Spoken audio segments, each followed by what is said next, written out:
La 4G Batelma vous présente Ny vaovao. Décortiqueuse, motoculteur, scia chaîne, groupe électrogène, motopompe, Batimax, ny kalitao amin'ny vidiny mirary. Vous présente Ny vaovao. Tout au long de notre vie, rire nous rend plus forts. La vache qui rit manolotra ho anao. Ny vaovao. La vache qui rit, parce que c'est meilleur de rire.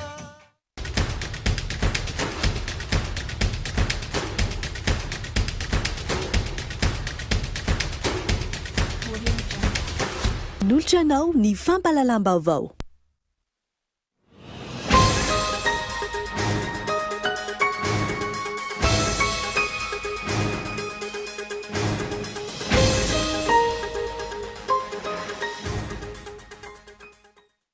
Iriny taona izay no lasa tamin'ny fiparihan'ny valanaretina Covid-19 ary mbola ao anatin'ny ady amin'izany isika amin'izao fotoana. Andrasana ny tafa sy ny dinika ataon'ny filohan'ny Repoblikan'i Madagasikara amin'ny vahoaka malagasy mikasika ireo fepetra tsy maintsy ho raisina manoloana ny firongatry ny valanaretina. Miroso ny asa fanatanterahana ny asa vonjomaika na ny travaux d'urgence amin'ny lalam-pirenena fahenina eo amin'ny fonkotany Antanamazava, commune Merivatra, distrika Ambanja. Natao izao fanamboarana ny ampahandalana na ahitana fahasimbana hisorohana ny fahatapahany lalam-pirenena. Ijery fotony ny fizotry ny asa tany an-toerana ny minisitra tompon'andraikitra. Ilaina fahazondalana manomboka izao ny fanatanterahana ny fitaterana olona sy entana ary ny fifamezivezen'ireo fiara eto an-drenivohitra raha ny nambaran'ny teo anivon'ny commune Antananarivo. Tanjona amin'izany ny fampanarahan-dalàna ireo fiara-miasa ary hanamafisana ny ady atao manoloana ny fitohanan'ny fiara. Raika amby roapolo tapitrisan'ireo mponina any Frantsa ankehitriny no miverina fanotelony anaty fihibohany. Ilaina taratasy fahazondalana araka izany ny fivezivezena ho an'ireo mponina. Manomboka amin'ny 7 hariva kosa ny tsy fahafahana mivoaka ny toeram-ponenana. Ny andinindin'izay rainao afaka fotoana fohy.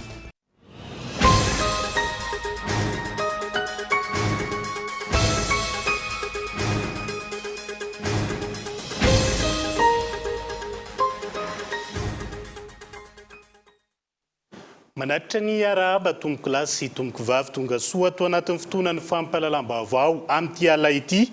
Mialohan'ny rosoantsika anatin'izay dia ampatsahivana aminao fa isan'ny tafa ataon'ny filohan'ny Repoblika amin'ny 7 alina rehefa avy eo. Ho an'ny eto amin'ny fahitalavitra kolo isan'ny resadresaka iarahana ampandinika fiarahamonina lantoratsida orian'izay ko anasana anao anaraka izany hatramin'ny farany. Eritony izay no lasa tamin'ny fiparitahan'ny valanaretina Covid-19 ary mbola ao anatin'ny ady amin'izany isika amin'izao fotoana izao. Andrasana ny tafa sy ny dinika ataon'ny filohan'ny Repoblika Madagasikara mivoaka malagasy mikasika ireo fepetra tsy maintsy ho raisina manoloana ny firongatra ny valanaretina indray atoatogay eto Andriantsilava. Eritony androany no nanambaran'ny filoha tamin'ny fomba ofisialy fa nisy olona 3 nahitana ny tsimikaretina coronavirus teto Madagasikara. Ankehitriny, na inona ambara tsy azo tsy hita ny fianaky ny Covid-19 sy ny fitombony ireo olona marary, indrindra ny eto amin'ny faritra Analamanga. Miditra tsikelikely amin'ny vanim-potoana mangatsika ihany koa i Madagasikara. Mila mafimafy kokoa no teo aloha ny fitandremana sy ny fitandrona ireo fepetra ara-pahasalamana. Ny fanajana amin'ny atsakany sy andava ny ireo fepetra sakana, iarovana ny tena sy iarovana ny hafa. Fahavalo iambonana no iadina, fahavalo tsy hita maso ary miteraka famoizana ain'olona maro raha tsy voasakana ary tsy voatsabo ao anatin'ny fotoana fohy. Tsy mahomby ny ady raha tsy misy ny firaisan-kina ary tokony ho samy sarotiny amin'ny fitandronan'ny fahasalamana ny tsirairay avy. Hitafa amin'ny vahoaka malagasy ny filoha ary teboka maro no andrasana amin'izany. Isan'izany ny valin'ny fanontaniana apetraky ny be sy ny maro eny anivon'ny fiarahamonina toy ny hoe karazana valanaretina hafa ve no mitranga amin'izao fotoana? Andehan'ny faharoa ve ity mitranga eto Madagasikara ity? Aiza ho aiza i Madagasikara manoloan'ny ilay vaksiny fanefitra. Nazava iny ny hevitry ny Akademia Malagasy, miangavy ny filoha anamafy amin'ny fomba entitra fa azony tsirairay sy ny rehetra no misafidy ny fanefitra heveriny fa mifanentana iadina amin'ny valanaretina. Ny vaksiny dia isan'ny fanefitra hoy izy ireo ka isan'ny fanajana ny zon'olombelona ny fahazoana misafidy azy. Izy ireo izay nanamafy ihany koa fa izany dia tsy fandrarana velively ny fampiasana ny CVO na ny raokandro malagasy. Raha ny lojika, mety hiresaka ireo fepetra tokony ho raisina ny filoha rehefa avonaka ny hevitra ireo akademian'ny fitsaboana. Mety hiresaka sy hitondra fanazavana bebe kokoa mahakasika ilay vaksiny. Tsy tokony ho adino fa nisy antony mahatonga ireo firenena sasany any ivelany nempotra tamin'ny fampiasana io vaksiny fanefitra io. Mazava ho azy fa samy anana ny fandraisany azy ny tsirairay avy manoloana io kabary ataon'ny filoha io. Ny mamaika ny sasany ohatra ankoatra ny fitadiavan-tsesa sy fahefana dia ny fitadiavana tombotsoa manokana ka ikirakira ireo vola fanampinina avy any ivelany. Ny sasany kosa miandrandra vahaolana sy fepetra mazava ialana aingana amin'izao rivotra mananotanina sy manambana ny toe-karena izao. Hipoka ve? Fa olona 5 indray no namony ainy ho an'ny omaly 20 martsa raha ny antotanisa avy ministera ny fahasalamam-bahoaka. Ny isa 3.7 ireo fitiliana ny tontolo saina maly izay nahitana tranga voamarina 2.1 sy 10 amin'izany eto amin'ny faritra Analamanga, 7.20 kosa ireo olona sitrany. 2.10 no mbola manaraka fitsaboana ary 4.20 ireo voasokajy forme grave.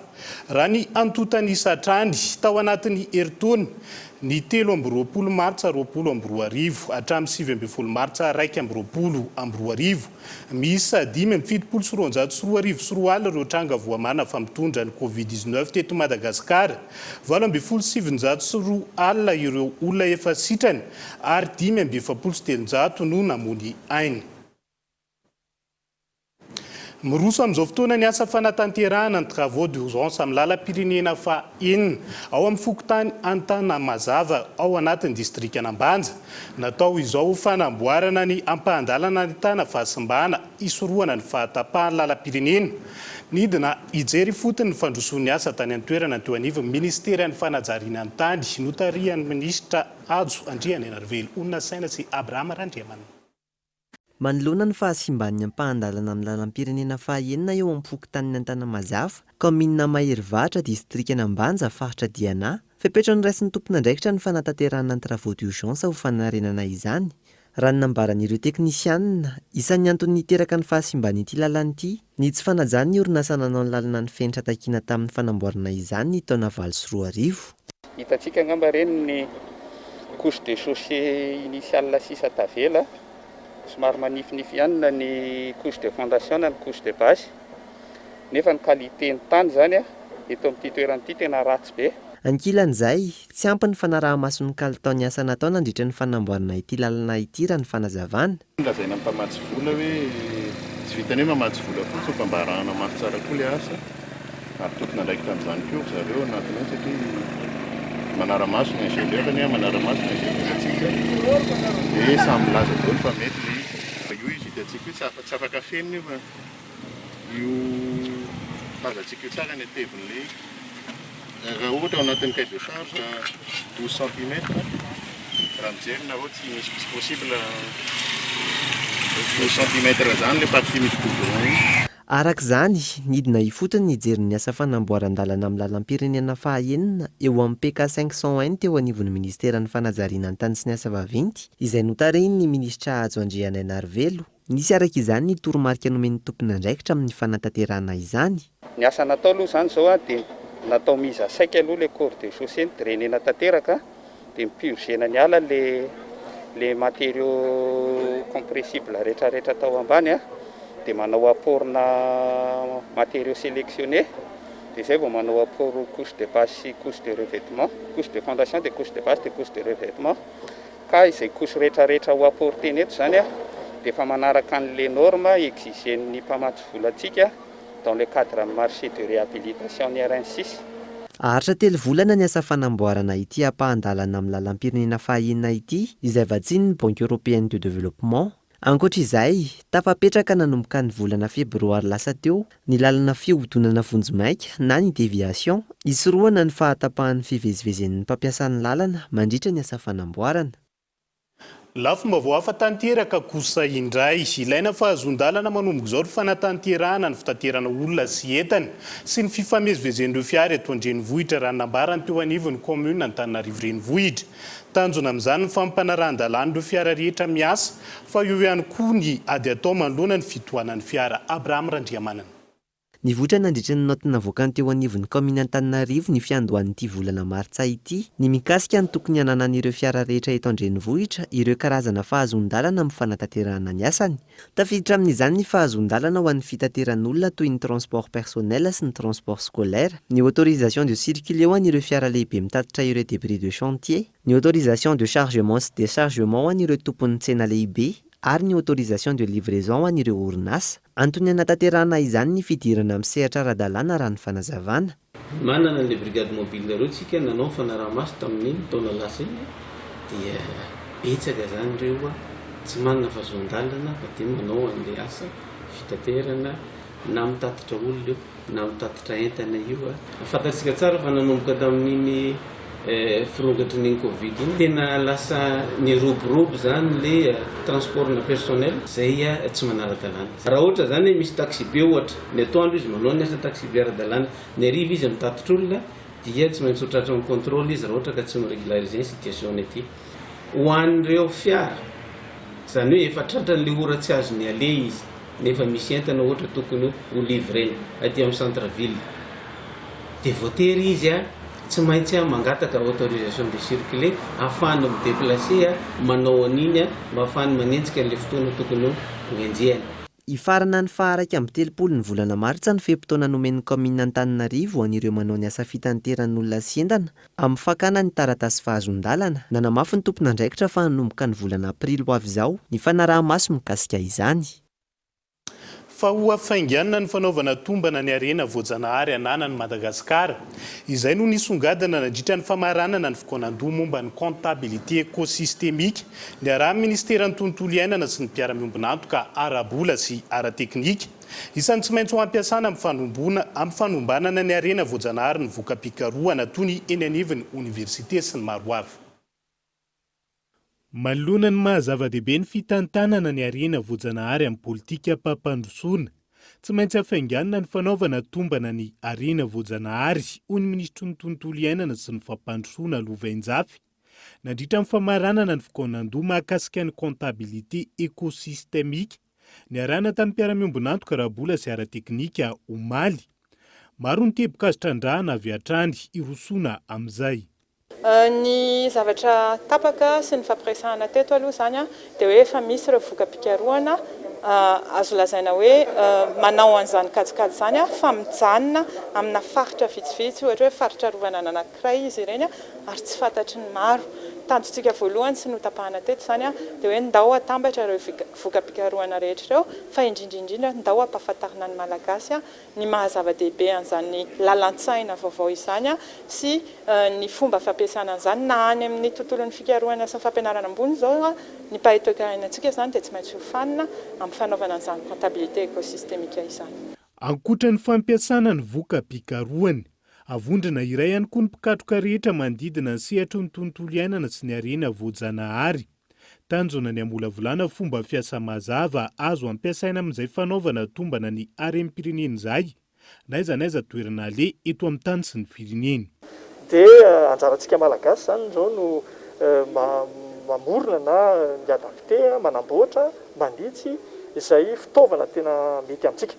Zavatra lehibe anisan'ny araky ny nambarany namana teo ny hoe fametrahana le sehatra iombonana dia anisan'ny andrasana vokatra ho avokan'io sehatra io ny zany resahanao zany ny fitaovana, fomba ampidirana an'izy any anatin'ny politika mpanjakana, ny fomba ampidirana an'izy any anatin'ireo le sehatrasa isan-karazany any amin'ny fambolena sy ny fiompiana any amin'ny sehatra rehetra. Omaly no ny farana ny fikonan-doha nandraisana ny hevitra mpisehatra manodidina ny tontolo iainana mahakasika ny fomba anatanterahana ny comptabilité écosystémique eto Madagasikara. Isentokely eo anaty dokam-barotra isika izao hazadiny fa isy ny tafataon'ny filohan'ny Repoblika amin'ny vahoaka malagasy sy aorian'izay. Isy ihany koa ny resadresaka iarahana amin'ny mpandinika fiarahamonina lantoka tsy hita mandrapitafa vetivety ary.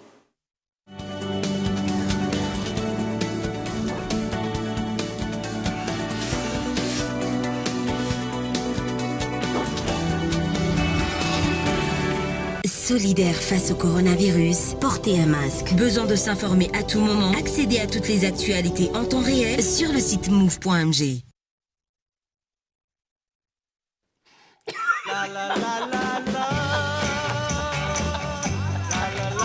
Tout au long de notre vie, rire nous rend plus forts. Ce que nous mangeons devrait en faire autant.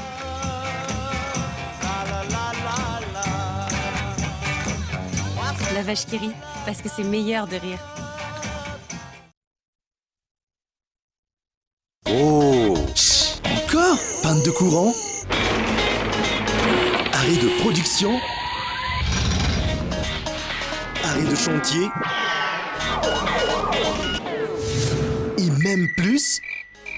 Pour tous ces problèmes d'énergie, notre solution, les groupes électrogènes CGM 100% italien avec moteur original. Puissance à partir de 10 kVA, garantie 1 an, SAV de qualité. Fini les coupures, soyez autonome. Batimax, la qualité au meilleur prix.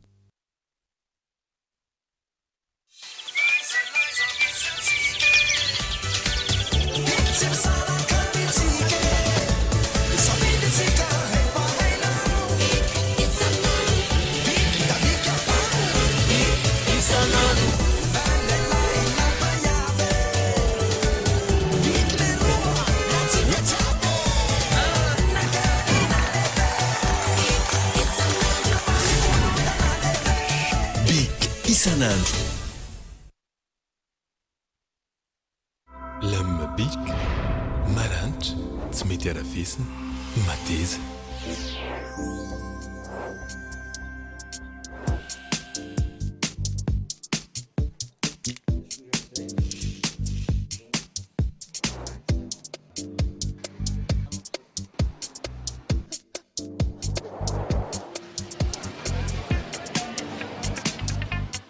بيك إسانان.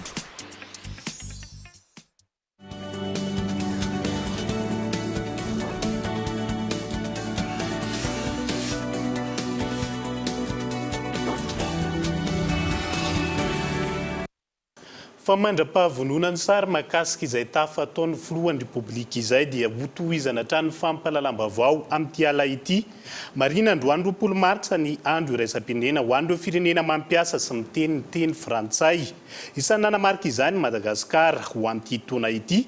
Ny vehivavy no nomena sehatra betsaka ka nahatonga ny lohahevitra ho femme francophone, femme résiliente. Misy Larana John.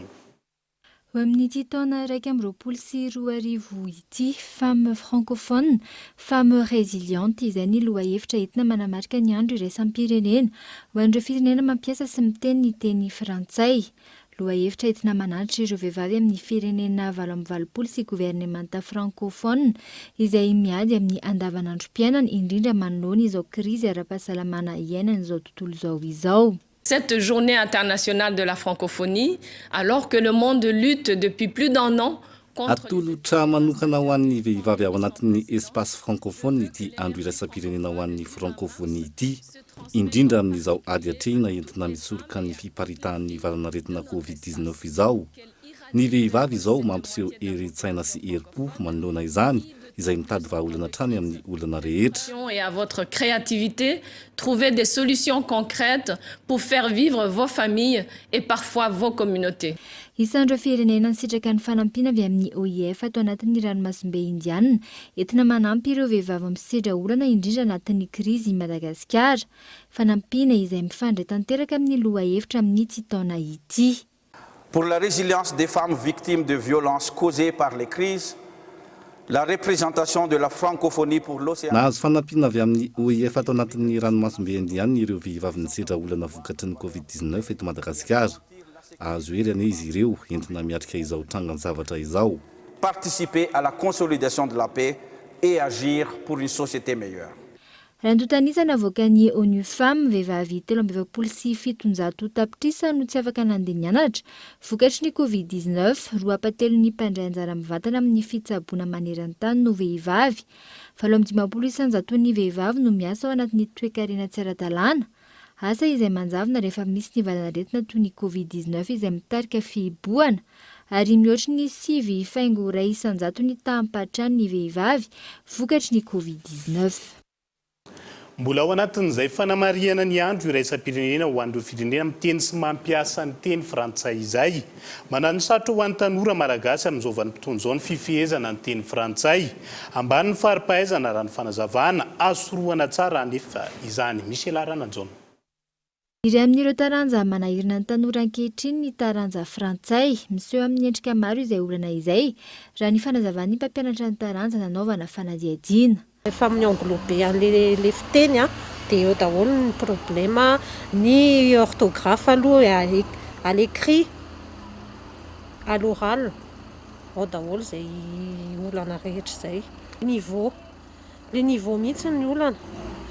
Tena ambany le niveau an'le ankizy amin'ny teny frantsay satria efa tarazo azony tany amin'ny classe primaire mihitsy le izy dia eo moa le ankizy mety hoe tany amin'ny sekoly tsy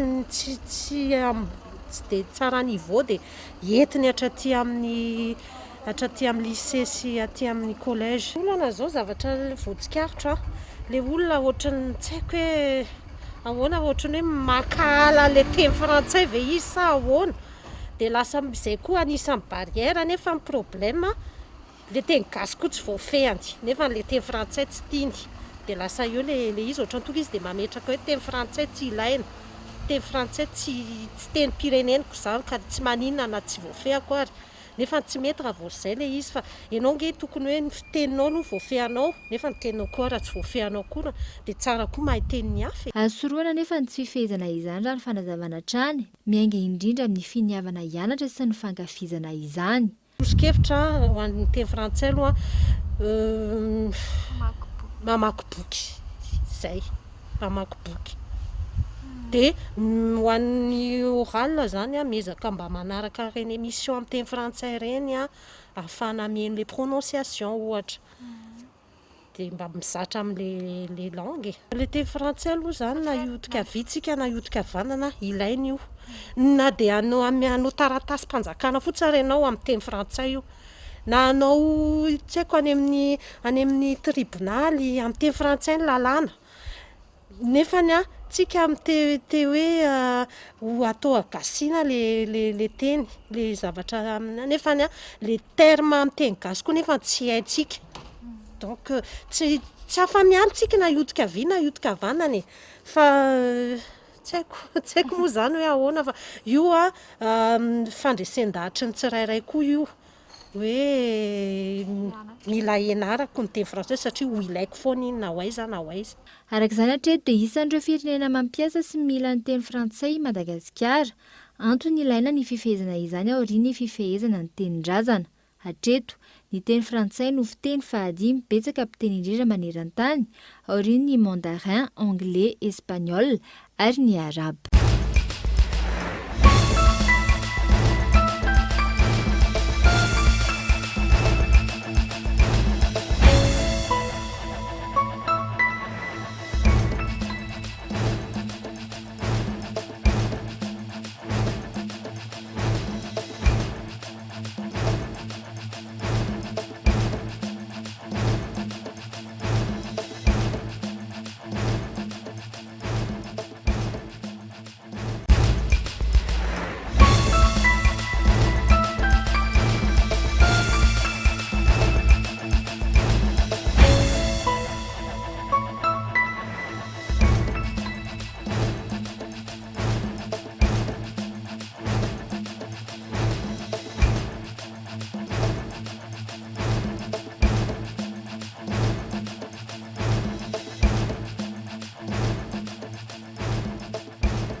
Tout au long de notre vie, rire nous rend plus forts.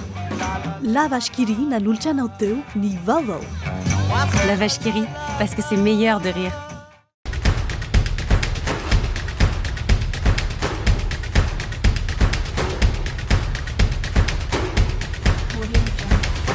Nanolotra anao teo ny fampalalam-baovao. Décortiqueuse, motoculteur, scia chaîne, groupe électrogène, motopompe, Batmax, ny kalitao amin'ny vidiny mirary. La 4G Batelma vous a présenté ny vaovao.